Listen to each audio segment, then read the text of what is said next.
محترم سامعین و ناظرین، السلام علیکم۔ آج کا درس قرآن سورہ فرقان کی آیات پر مشتمل ہے۔ سورہ فرقان کا نمبر 25 ہے اور اس کی آیت 26 سے درس قرآن کریم کا آغاز ہوتا ہے۔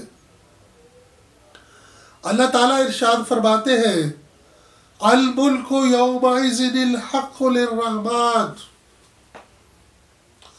اس دن ساری کی ساری بادشاہی رحمان کی ہوگی۔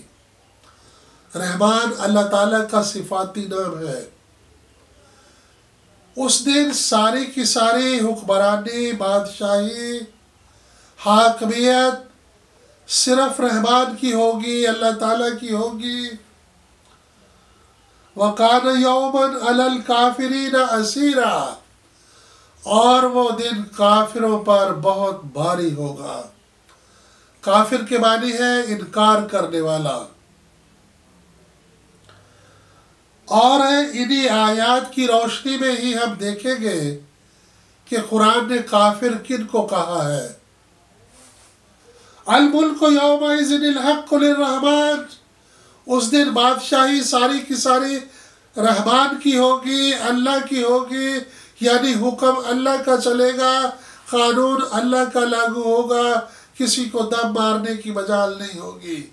وَقَانَ يَوْمًا عَلَى الْكَافِرِينَ عَسِيرًا، اور کافروں کے لیے وہ دن بڑا بھاری ہوگا، بہت سخت ہوگا۔ یہ کون سا دن ہے؟ قیامت کا دن۔ اور سورہ مومن میں اللہ تعالیٰ فرماتے ہیں کہ پوچھا جائے گا، لمن الملک اليوم، بتاؤ آج کس کی بادشاہی ہے۔ اللہ تعالیٰ کی طرف سے پوچھا جائے گا، لمن الملک اليوم، بتاؤ آج کس کی بادشاہی ہے۔ تو میرے پیارو، اللہ کا اس دن اس قدر خوف طاری ہوگا، انسانوں پر اس قدر رعب و دبدبا ہوگا کہ کسی کو یہ تک کہنے کی مجال نہیں ہوگی کہ کوئی یہی کہے کہ یا اللہ تیری بادشاہی ہے۔ بڑے بڑے فرعون، نمرود، شداد جیسے جابر حکمران گردنیں جھکائے ہوئے ہوں گے۔ اللہ کی طرف سے اعلان کیا جائے گا، لمن الملک اليوم، بتاؤ آج کس کی بادشاہی ہے۔ کوئی جواب نہیں آئے گا، اور جب اللہ چاہیں گے خود ہی اس کا جواب دیں گے کہ للہ الواحد القہار، آج اللہ اکیلے کی بادشاہی ہے، وہ جو زبردست قوت کا مالک ہے۔ وَيَوْمَ يَعَضُّ الظَّالِمُ عَلَى يَدَيْهِ، سورہ فرقان کی اگلی آیت 27 نمبر آیت، یوم یعض الظالم علی یدیہ، اس دن ہر ظالم اپنے ہاتھوں کو کاٹے گا، یعنی پچھتائے گا، جسے پنجابی میں کہتے ہیں ہتھر ددیاں وڈے گا۔ یقولو، کہے گا، یا لیتنی اتخذت مع الرسول سبیلا، اے کاش کہ میں نے رسول والا راستہ اختیار کیا ہوتا۔ اس دن ہے اور رسول اللہ صلی اللہ علیہ وسلم کے راستہ کی اہمیت معلوم ہوگی۔ کہے گا، یا لیتنی اتخذت مع الرسول سبیلا، کاش کہ میں نے رسول کا راستہ اپنایا ہوتا۔ یا ویلتا لیتنی لم اتخذ فلانا خلیلا، ہائے افسوس کہ میں نے فلاں کو دوست کیوں بنایا، فلاں کی صحبت کیوں اختیار کی، فلاں کے پیچھے کیوں لگا، فلاں کو اپنا راہبر، اپنا مرشد کیوں قرار دیا۔ کیا ہوا؟ لقد اضلنی عن الذکر، اس نے مجھے از ذکر سے، نصیحت سے ہٹا دیا، بہکا دیا، گمراہ کر دیا، بعد اذ جاءنی، جب کہ وہ نصیحت نامہ یعنی قرآن آ چکا تھا۔ اس کے آنے کے بعد مجھے اس شخص نے جس سے میں نے دوستی کی، جس کے پیچھے لگا، جس کی بات مانی، اس نے مجھے قرآن سے بھٹکا دیا۔ پیارے ساتھیوں، یہ کون کہہ رہا ہے؟ یہ وہی لوگ ہیں جن کو آیت نمبر 26 میں یعنی آج کے درس کی پہلی آیت میں اللہ تعالیٰ نے کافر کہا، وَكَانَ يَوْمًا عَلَى الْكَافِرِينَ عَسِيرًا، کہ وہ دن کافروں پر بڑا بھاری ہوگا۔ اور دوسری آیت یعنی آیت نمبر 27 میں انہی لوگوں کو ظالم کہا، وَيَوْمَ يَعَضُّ الظَّالِمُ عَلَى يَدَيْهِ، اس دن ہر ظالم اپنے ہاتھوں کو کاٹے گا یعنی پچھتائے گا اور کہے گا کاش کہ میں نے رسول کا راستہ اپنایا ہوتا۔ یا ویلتا لیتنی لم اتخذ فلانا خلیلا، یہ وہی کافر، وہی ظالم ہے جو اب پچھتاتے ہوئے کہہ رہا ہے کاش کہ میں فلاں کے پیچھے نہ لگتا جس نے مجھے قرآن سے دور کر دیا، اس کے بعد کہ قرآن آ چکا تھا۔ یہ کافر، ظالم، گمراہ انہی کو کہا گیا ہے جو قرآن سے بھٹک گئے۔ وَقَانَ الشَّيْطَانُ لِلْإِنسَانِ خَذُولًا، اور شیطان تو ہے ہی انسان کو دھوکہ دینے والا۔ وہ پچھتانے والا، ہاتھوں کو کاٹنے والا کہے گا کہ شیطان تو ہے ہی انسان کو دھوکہ دینے والا۔ شیطان کس کو کہے گا؟ اپنے اس دوست کو، اپنے اس راہبر کو جس کے پیچھے لگا، جس کو دوست بنایا، جس نے قرآن سے بہکا دیا، جس نے قرآن کی راہ سے ہٹا دیا۔ شیطان کون ہوا؟ قرآن سے دور لے جانے والا، قرآن سے بہکانے والا۔ عزیزان گرامی، اس موقع پر اللہ تعالیٰ فرماتے ہیں کہ ہم رسولوں کو بطور گواہ کے لائیں گے، رسولوں سے بھی ہم پوچھیں گے، ان سے بھی حساب لیا جائے گا، اور آخری نبی سیدنا محمد اور رسول اللہ صلی اللہ علیہ وسلم سے پوچھا جائے گا کہ کیا آپ نے ہمارا پیغام پہنچا دیا، اور آپ کی قوم نے کیا رد عمل ظاہر کیا، کیا جواب دیا؟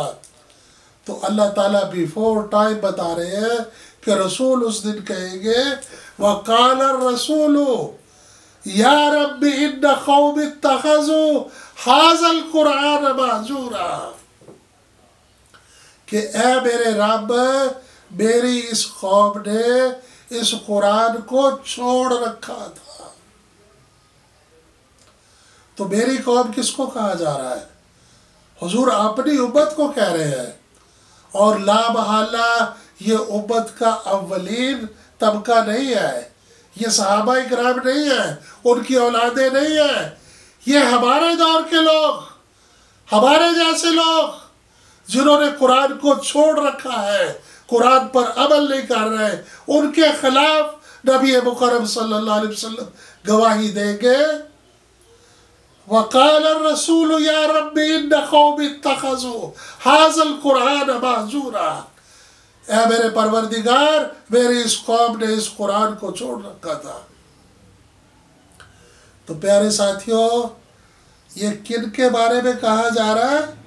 وہی جن کو پہلی آیت میں کافر کہا گیا، جن کو دوسری آیت میں ظالم کہا گیا، جن کو پھر قرآن سے بھٹکے ہوئے کہا گیا، جن کو شیطان کے پیروکار کہا گیا، ان کے بارے میں رسول کہہ رہے یا رب ان قوم اتخذوا هَذَا الْقُرْآنَ مَهْجُورًا، اے میرے رب، میری اس قوم نے اس قرآن کو محجور کر رکھا تھا، چھوڑ رکھا تھا۔ تو پیارے ساتھیوں، قرآن کا چھوڑنا کیا ہے؟ کیا اس کا پڑھنا، اس کی تلاوت چھوڑنا ہے؟ نہیں، تلاوت تو بہت ہوتی ہے، پڑھا تو بہت جاتا ہے، محافل شبینہ ہوتی ہے، تراویحوں میں پڑھا جاتا ہے، ہر محفل میں پڑھا جاتا ہے، لیکن چھوڑا کیا ہے؟ قرآن پر عمل چھوڑا ہے۔ اور حضور یہی فریاد کریں گے، حضور یہی شکایت کریں گے۔ اب یہاں سے جان لیجئے کہ حضور کی طرف سے دربار الہی میں شفاعت ہوگی یا شکایت ہوگی، جو پروردگار خود بیان کر رہے ہیں۔ میرے ساتھیوں، اور حضور فرمائیں گے، جو الفاظ ہے اس میں آ رہا ہے ھذا القرآن مہجورا، اس قرآن کو مہجور کر رکھا تھا۔ پتہ چلا کہ یہ قرآن اللہ کی عدالت میں موجود ہوگا، اور نبی مکرم علیہ السلام قرآن کی طرف اشارہ کر کے کہیں گے یا رب ان قوم اتخذوا ھذا القرآن مہجورا۔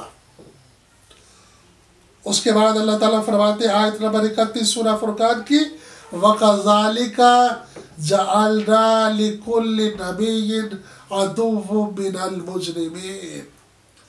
اسی طرح جس طرح یہ کافر، ظالم، یہ بھٹکے ہوئے، یہ شیطان کے پیروکار، انہوں نے قرآن کو چھوڑ رکھا، اسی طرح ہر نبی کے دشمن ہوئے وہ لوگ جو گناہگار تھے، جو مجرم تھے۔ تو جرم یہاں کون سا بیان ہو رہا؟ اللہ کی کتاب کو عمل سے نکال دینا، چھوڑ دینا۔ تو یہاں کیا کہا؟ نبی کے دشمن اور مجرم قرار دیا ان کو۔ کن کو؟ انہی کو جن کو پہلی آیت میں کافر کہا، پھر ظالم کہا، پھر ان کو کہا کہ وہ رسول کے راستے سے ہٹے ہوئے، اور پھر کہا کہ وہ قرآن کو چھوڑ کر کسی اور کے پیچھے لگ گئے اور پچھتا رہے ہیں، اور جس کے پیچھے لگے اس نے انہیں نصیحت نامے سے، اللہ کی نصیحت یعنی قرآن سے، اللہ کے ذکر سے ہٹا دیا، بہکا دیا، اور رسول اللہ اسی کی شکایت کر رہے۔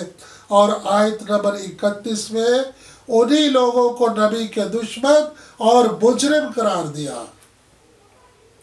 تو میرے پیارو، انتہائی جھنجھوڑنے والی، ہلا دینے والی، اللہ کا خوف پیدا کرنے والی، احساس ذمہ داری پیدا کرنے والی آیات ہے۔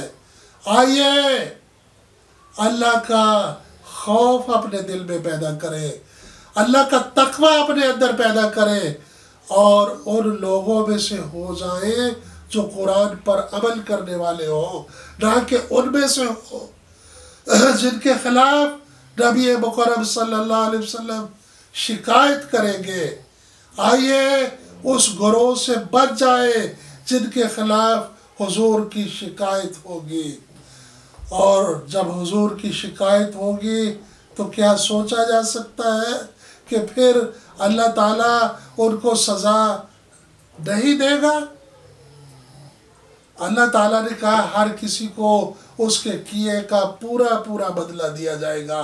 کسی نے کوئی اچھا عمل کیا تو اس کا بدلہ، کسی نے برا عمل کیا تو اس کا بدلہ، اور سب سے برا عمل تو یہ ہے جس کے کرنے والوں کو، یعنی قرآن کو چھوڑنے والوں کو اللہ کافر کہہ رہا ہے، ظالم کہہ رہا ہے، گمراہ کہہ رہا ہے، شیطان کے پیروکار کہہ رہا ہے، نبی کے دشمن اور مجرم کہہ رہا ہے۔ میرے پیارو، آؤ قرآن پر عمل کر کے ہم اللہ کی جنت کے حقدار بن جائیں اور اللہ کے حضور سرخرو ہو جائے۔ سمینا و اطعنا غفرانک ربنا و الیک المصیر۔ بہت شکریہ۔